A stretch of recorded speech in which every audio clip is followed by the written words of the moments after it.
नमस्कार दोस्तों। हमें लगता था कि ट्रंप आ गए हैं, डीप स्टेट को उन्होंने उखाड़ कर फेंक देना है। वही काम उन्होंने किया। उन्होंने उठाकर फेंक दिया और फेंका भी ऐसा फेंका कि वो आकर भारत में गिर गया। यानी कि अपने कंट्री से गंद को उठाकर अब हमारे कंट्री में भेज दिया है। पता नहीं क्या दुश्मनी है भारत से। और ये इनको भी लगता है कि भी चाइना में जा नहीं सकते। यूरोप डूब रहा है, अफ्रीका में हैसियत नहीं है, अमेरिका से बाहर निकल के जाए कहाँ। तो ये दुकानदारी वहां से बंद कर कर अब भारत में एंटर कर रहे हैं। हमें लगता था सोरोस की दुकान हमने बंद कर दी, लेकिन ये लिब्रांडो इतनी जल्दी से हमें छोड़ देंगे डीप स्टेट वाले, ऐसा हो नहीं सकता। अभी हैरान करने वाली न्यूज है ये जो शेयर कर रहे हैं आपके साथ कि ब्लैक रॉक, आपको मालूम है कि इतनी बड़ी कंपनी है, उसने 1200 लोगों को हायर करने का प्लान बना दिया है भारत के अंदर। और ये 2 हब बनाने वाले हैं। अब ये 2 हब क्या होंगे? वही रेजिम चेंज, यहाँ पे जो कंट्रोल है पैसे का वो अपने पास रखेंगे, पूरी मार्केट को उथल पुथल करेंगे, पैसे कमाएंगे और बाहर निकल जाएंगे। और यहाँ की एसेट्स को ये अपने अंदर जो हॉस्टेज बनाना होता है, ये हॉस्टेज बनाने का ये काम भी करेंगे। बड़ी बड़ी कंपनियां हैं भारत की जिनके साथ इन्होंने टाई अप्स कर लिए हैं, यानी कि इनको उखाड़ कर फेंकना भी मोदी जी के लिए भी इम्पॉसिबल हो जाएगा। अब इसके ऊपर बात करते हैं ये खतरनाक कितना है and how we can safeguard ourselves from BlackRock. नाम ही है ब्लैक, ऊपर से रॉक, आप समझ सकते हैं। एक वो केजरीवाल था, वो भी ब्लैक रॉक था, अब ये नया ब्लैक रॉक आ गया है। उमेश जी, जय सिया राम। जय सिया राम। सर, ये कितने बड़ी खतरनाक न्यूज है ये। देखिए, सबसे पहले तो ब्लैक रॉक विश्व का सबसे बड़ा हेज फंड है। उसका एसेट्स अंडर मैनेजमेंट 11 ट्रिलियन है। पर्सपेक्टिव में बताता हूँ, भारत की पूरी इकोनॉमी $4 ट्रिलियन की है। तो आप सोच लीजिए, जिस आदमी के पास $11 ट्रिलियन अंडर एसेट मैनेजमेंट है, तो सोच लीजिए उसके पास कितना पावर होता है। लोग बोलते हैं ही ओन्स हाफ ऑफ अमेरिका। आप भी सोच रहे होंगे ये क्या बकवास कर रहा है। ठीक है, तो अमेरिका में जितनी भी बड़ी कंपनीज है, इसमें बहुत जगह इसका कंट्रोलिंग स्टेक है। ठीक है, आप कोई भी कंपनी देखिए, उसमें ब्लैक रॉक का इन्वेस्टमेंट रहेगा। ओके, एंड अभी ऐसा है कि आपने जो बोला है कि खतरनाक है क्या नहीं है, वो लोगों को डिसाइड करने दीजिए। अभी जो खबर आई है कि वो लोग 1200 लोगों को बैंगलोर में उन्होंने एक कंपनी एक्वायर की है, उसके थ्रू वो अपने पेरोल में डालने वाले हैं। तो मतलब एक ही चीज है कि they go for all out by करके उसको इंटीग्रेट करने की कोशिश कर रहे हैं। ये किसके लिए कर रहे हैं? इसमें इसमें ये लोग कर रहे हैं डेटा सेंटर्स, जो इनको इंजीनियर चाहिए, इनको लॉयर्स चाहिए, आर्टिफिशियल इंटेलिजेंस चाहिए। तो आर्टिफिशियल इंटेलिजेंस का काम क्या होता है? डेटा माइनिंग, डेटा एनालाइजिंग, ठीक है, डेटा और सब एनीथिंग रिलेटेड टू डेटा। आप ये देखिए ना कि ब्लैक रॉक बहुत सालों से इंडिया में आना चाहता था, पहले भी था। बहुत साल पहले ये डीएसपी के साथ एक ब्लैक रॉक म्यूचुअल फंड होता था।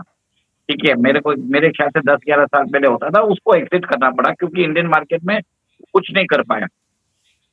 2 साल पहले न्यूज आई थी कि भारत की कंपनी है रिलायंस, उनका जो जियो फाइनेंशियल सर्विसेज है, उसके साथ ब्लैक रॉक एक वेंचर फॉर्म करने वाला है। इन्होंने म्यूचुअल फंड, तो आपने देख रहे हैं, जैसे म्यूचुअल फंड जॉइंट वेंचर तो कर लिया है, पर अभी स्टॉक ब्रोकरिंग में भी आने वाले हैं। तो आप लोगों को सोच रहे होंगे कि क्या बड़ी बात है, बहुत लोग आते हैं, बहुत लोग जाते हैं, इसमें क्या बड़ी बात है? ठीक है, सबसे बड़ी बात है कि ब्लैक रॉक की शक्ति क्या है। उनके पास कौन सा अलादीन का चिराग है? उनके पास अलादीन ही है। आप लोग सब सोच रहे होंगे ये अलादीन क्या है? Asset, liabilities and derivatives depth information network. ये वर्ल्ड का सबसे बड़ा, जो बोलते हैं, फिनेंशियल एनालिसिस टूल है। इसके अंदर रियल टाइम डेटा को रख के वो इवेंट्स को स्टडी कर सकता है, प्रेडिक्ट कर सकता है इंडिविजुअल पोर्टफोलियो के हिसाब से। और ऐसा है कि अगर आप देख लो आज की डेट में ब्लैक रॉक के जो ये अलादीन का जो सॉफ्टवेयर है, it is not being used just by black rock, it is being used by all the hedge funds across the globe. क्योंकि इसके जो बॉट्स है, इसका जो डेटा बनाया गया है, वेरी रियल टाइम डेटा लेता है, और साथ में उसका इम्पैक्ट कैसे आता है, तो वो सब चीज वो इंटरनली कैलकुलेट कर लेता है। ठीक है। और आपने सुना होगा आजकल की डेट में एल्गो ट्रेडिंग जो स्टॉक मार्केट में चल रही है, जिसमें बोलते हैं 1 सेकंड में 15 से 16 ट्रेड कर लेते हैं, जबकि नॉर्मल कोई आदमी को best of the best human mind कर सकता है तो 3 सेकंड या 4 सेकंड में एक ट्रेड कर सकता है। इनके अंदर इनके पास इतना ज्यादा कंप्यूटिंग पावर है कि वो एनालाइज कर लेते हैं 1 मिनट में, मार्केट ट्रेंड्स को एनालाइज करके फंड्स को कैसे पोजीशन करना है। ब्लैक रॉक के जो ये अलादीन है, इसके पास वो स्पीड है। और इसको जो आपने देखा है, इसको जैसे मैंने बताया, hedge all the hedge fund across the globe ये लोग इसको यूज कर रहे हैं। भारत की भी बहुत सारी जो म्यूचुअल फंड में कंपनीज है, जैसे के फिनटेक है, वो लोग भी इसको यूज करना चालू कर दिया उन्होंने। ठीक है। तो जैसे देखिए अभी आप देख रहे हैं जियो फाइनेंशियल सर्विसेज के साथ इनका सर्विसेज प्रोवाइड करने का इन्होंने करार कर ही लिया है। और रेगुलेटरी बॉडीज में जैसे म्यूचुअल फंड सर्विस प्रोवाइड करती है के फिनटेक जैसी कंपनी, वो लोग भी यूज करने वाले हैं। तो इसका सबसे बड़ा इफेक्ट कहाँ आएगा? ठीक है। तो इनका एक पास रहेगा, इनके पास डेटा रहेगा, they will be able to analyse the data. उनके पास जैसे इंडियन गवर्नमेंट की अगर कुछ पॉलिसी अनाउंस करते हैं, इमीडिएटली 2 या 3 सेकंड, 1 या 2 मिनट में इनके पास पूरा डेटा आ जाएगा, किस सेक्टर में कितना फर्क पड़ेगा, कौन सी कंपनी को फायदा होगा। तो वो पहले से ही उस कंपनी में बाइंग करके they will be able to place large bets, और उसके हिसाब से इनको अर्ली फायदा मिल जाता है। और आपने देखा है कि आज फाइनेंशियल मार्केट्स कितने वॉलेटाइल हो गए। जो लोग हेज फंड में काम करते हैं उनको मालूम नहीं होगा कि एक दिन न्यूज बेस्ड ट्रिगर्स होते हैं। न्यूज बेस्ड ट्रिगर्स के कारण जो आपके स्टॉप लॉस होते हैं या आपके जो एग्जिट पॉइंट होते हैं, ना तो आप कमा सकते हो, ना तो उसको आप अपना कैपिटल खो के जाते हो अगर आप हेज करते हो।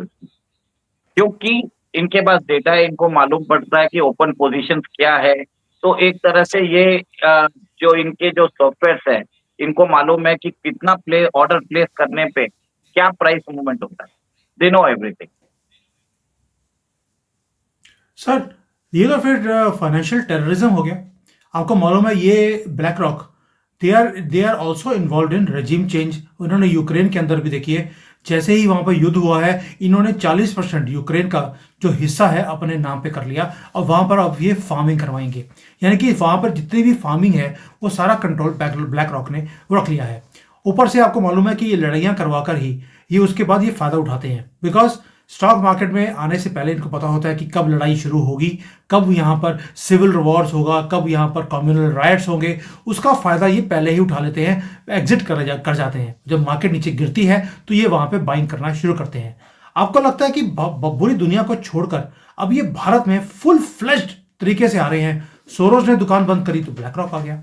तो यहां पर भी अब ये वॉलेटिलिटी बढ़ने वाली है स्टॉक मार्केट के अंदर और कंट्री के अंदर भी।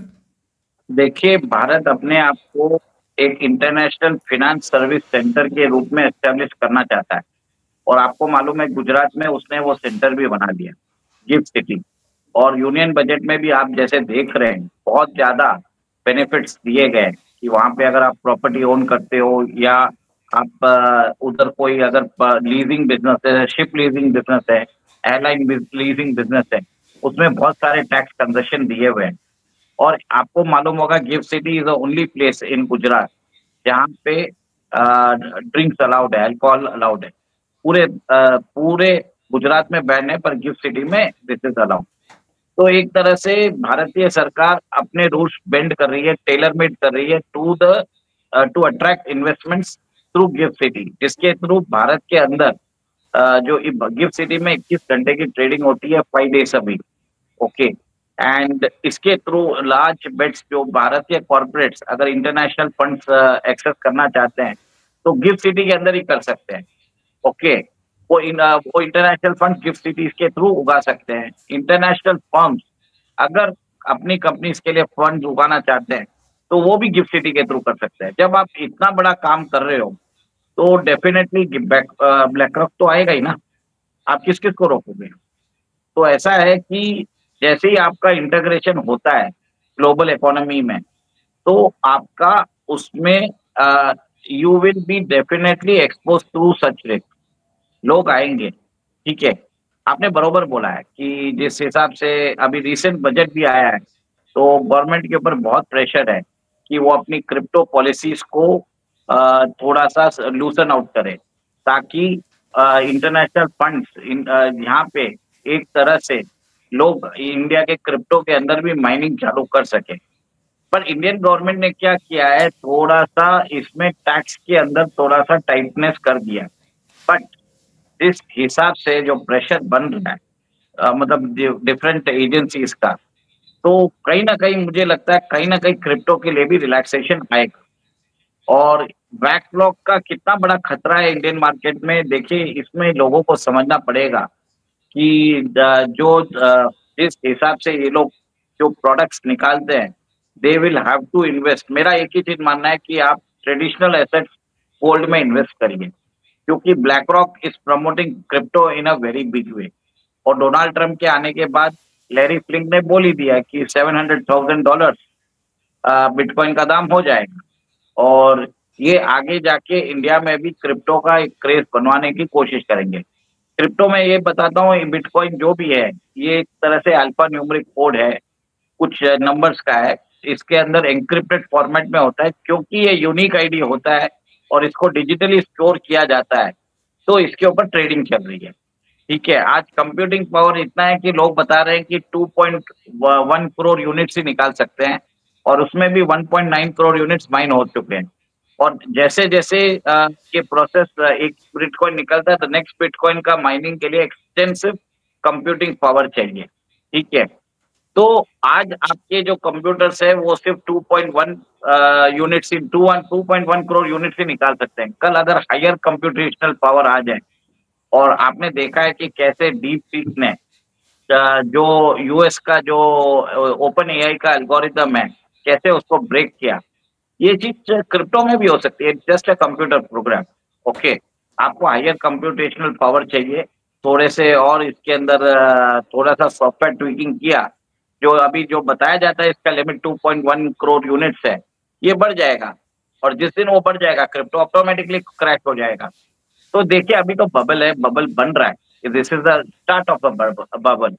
तो और बहुत सारे लोग तो ये बोल रहे हैं by the time Donald Trump leave the presidency it will be around $500,000, मतलब कंजर्वेटिव टारगेट दिया हुआ है। ठीक है, और उसका जो ऑप्टिमिस्टिक टारगेट है $1.5 million.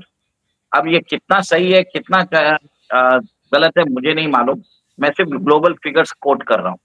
Okay, but it is a risky investment, but right now you can use it as an investment to exit at a later date, but well ahead of time, अगर जिसको भी करना है। और second, मैं advocate नहीं करता हूँ, क्योंकि इंडियन गवर्नमेंट इसको फेवर नहीं करती, क्योंकि टैक्स अगर आपको प्रॉफिट है तो आपको 30% देना पड़ेगा। अगर आपको लॉस हुआ, you cannot carry the crypto loss and to another year. जैसे आप short term capital gain, long term capital gain you can carry forward 7 years, इसमें वो प्रोविजन नहीं है। ओके, एंड सेकेंड आपको और इसको कोई भी दूसरे लॉस के साथ सेट ऑफ नहीं कर सकते, वो भी बात है। ठीक है, तो एक चीज है, आपको क्लियर कट आपको मिल गया है, तो government is not favouring it. Government एक ही चीज बोलता है, पैसा कमाया तो हमको दे दो, लॉस में हमारा कोई भागीदारी नहीं है। तो ठीक है, फाइन, इंडियन गवर्नमेंट अपने हिसाब से कर रहा है, क्योंकि इट कैन नॉट ऑल दो बैन नहीं कर सकते हैं, क्योंकि ग्लोबल इकोनॉमी में इंटीग्रेटेड है। अब खतरा सर कितना है? उसका रीजन भी है ना, अगर आप जुआ खेलते हैं, अब जुए में पैसे हार जाएं, अब बोला कि मुझे लॉसेस हो गए हैं, तो nobody is going to take that. आपने जुआ खेला, तो क्रिप्टो भी एक जुआ है, जुआ एक अलग चीज है। बट मुद्दा था आज ब्लैक रॉक का। ब्लैक रॉक जब यहां पर आएगा, वॉलेटिलिटी वो इंक्रीज करेगा ही करेगा, क्योंकि वॉलेटिलिटी में ही ये पैसे कमाते हैं, और इन्हें रियल टाइम इंफॉर्मेशन भी होती है, कब इन्होंने दंगे करवाए, कब इन्होंने यहां पर सिविल राइट्स करवाए, कभी इन्होंने युद्ध शुरू करवा दिए। सर ब्लैक रॉक की अगर एंट्री इतनी ही खतरनाक है, तो गवर्नमेंट ऑफ इंडिया अलाउ क्यों कर रही है उसको? मैंने आपको बोला ना कि जैसे ही आप इंटरनेशनल फर्म्स को ओपन करते हो, इनवाइट करते हो, तो कहीं ना कहीं अनडिजायरेबल एलिमेंट्स भी आएंगे, क्योंकि ना आप किसी को रोक नहीं सकते। ठीक है, और इनका साइज देखिए, इनका एसेट्स अंडर मैनेजमेंट 11 ट्रिलियन है। आप इंडिया में आने की भी जरूरत नहीं है, वो बाहर से बैठ के भी अगर आपकी इकोनॉमी को अगर इन्होंने ठान ली कि आपको नीचे लेके आना है, तो कर सकते हैं। ठीक है, जिससे आप जीत नहीं सकते तो हाथ मिला लीजिए, ताकि आपको लेसर इम्पैक्ट मिले। मेरा यही मानना है, तो गवर्नमेंट ऑफ इंडिया वही कर रहा है। सेकेंड, इनके पास रियल टाइम इंफॉर्मेशन होती है, इनके पास एडवांस इंफॉर्मेशन भी होती है कि क्या होने वाला है। क्योंकि आप सोचिए, it owns half of the America, तो कहीं ना कहीं इनको जो अमेरिकन इंटेलिजेंस एजेंसीज है उनसे इंफॉर्मेशन शेयरिंग होती होगी। अदरवाइज आप सोचिए इनका ही ग्रोथ क्यों है इतना ज्यादा। कहीं ना कहीं पावर, लीवर्स ऑफ पावर में ये लोग अपना लोगों को बैठा के रखे हुए हैं। तो लैरी फ्लिंक जो है इनके सीईओ है, वो एक तरह से बहुत ही बड़े मास्टरमाइंड भी है। और आपने देखा भी होगा कि रिलायंस के जो अभी ग्रैंड वेडिंग हुई थी उसमें आए भी थे, 2 बार आ चुके, नहीं तो कभी नहीं आए। ठीक है। Sir, even Americans were shocked कि black rock was in India for a wedding. He doesn't go for, वो तो अपने अपने खुद की वेडिंग पे नहीं जाता सर, और वो यहाँ पर रिलायंस की बेटे की जो है उसकी मैरिज पे आया हुआ है यहाँ पर। It was a shock waves in the whole world कि दैट मीन्स इनका they are betting big on India. Sir certainly रहेगा ना बिग ऑफ इंडिया। इंडिया के अंदर डेमोग्राफी कैसी है, डेमोग्राफिक डिविडेंड है यहाँ पे। ठीक है। और सेकेंड, आप ये भी देख लीजिए, ये जो it's a consumption oriented economy. Okay. Third, इनको मालूम है कि इंडियंस जो हार्ड वर्किंग है, you will not get any other, you will not get any analytical mind like Indians across the world. तो ये अपना पूरा बैक ऑफिस का काम इंडिया में ही कर रहे हैं। ये ग्लोबल कैपेसिटी सेंटर्स बोलते हैं, जीसीसी बोलते हैं। तो ये एस्टेब्लिश कर रहे हैं। ये सिर्फ ब्लैक रॉक नहीं कर रहा है, गोल्डमैन सैक्स भी कर रहा है, बहुत सारे हेज फंड्स कर रहे हैं। कोई बहुत बड़ी बात नहीं है। तो एक तरह से इंडिया के अंदर फिनेंशियलाइजेशन हो रहा है, इंटग्रेशन विद इंटरनेशनल कम्युनिटी भी हो रहा है। प्रॉब्लम क्या होता है, आज जो आपकी लीडरशिप है वो हैंडल कर सकती है इनको, बट फ्यूचर में क्या होगा हमको नहीं मालूम। और फ्यूचर में ये चाहे तो इनकी जो शेयर साइज है, ये पॉलिसीज अपने हिसाब से टेलर मेड कर सकते हैं। और एक और एक चीज है, इंफॉर्मेशन आए तो कोई प्रॉब्लम नहीं है, एडवांस इंफॉर्मेशन आए तो भी प्रॉब्लम नहीं है। अगर ये इन्वॉल्व हो गए कोई इवेंट्स में जिसमें इनको मटेरियल फायदा, जैसे जॉर्ज सोरोस ने करवाया है, तो वो देखने की बात है। आप एक और एक चीज नोट करिए, ब्लैक रॉक जो है उसने ईएसजी प्लेटफॉर्म बनाया है, environmental social governance, corporate governance का नॉर्म्स निकाला है। इन्होंने अपना नॉर्म्स को इतना पॉपुलराइज किया है कि आज every other company is now betting is now implementing this norm. ठीक है। आपने ये भी देखा होगा कि ट्रम्प ने आज के सीधा बोला, drill oil baby, drill oil baby. तो ये लोग क्या है, ये लोग इन्होंने नया टर्म्स निकाला, जैसे Paris climate accord, global warming and other things. तो इन्होंने ईवी को प्रमोट किया। तो एक तरह से ये मार्केट से थोड़ा हटके भी है, ये फ्यूचर की इंडस्ट्रीज को प्रमोट करते हैं at the cost of killing existing opportunities as well. तो एक तरह से कार्टेलाइजेशन करते हैं, इनका मोनोपलाइजेशन होता है एक तरह से, क्योंकि the share amount of funds they are having. अगर कोई कंपनी में जाएंगे वो सीधा ही बोलेंगे 10% स्टेक दीजिए। अगर बाई चांस समझ लीजिए 1000 करोड़ की कंपनी है और वो 10%, 100 करोड़ होता है, ये अगर समझे 120 करोड़ दे या 150 करोड़ दे, तो कंपनी मैनेजमेंट मान ही जाएगा ना। और इनके पास, और जब ये लोग कोई रिकमेंडेशन देते हैं, एवरी अदर मैनेजमेंट इनकी बात मानता है, क्योंकि हैवी इन्वेस्टमेंट किया हुआ है।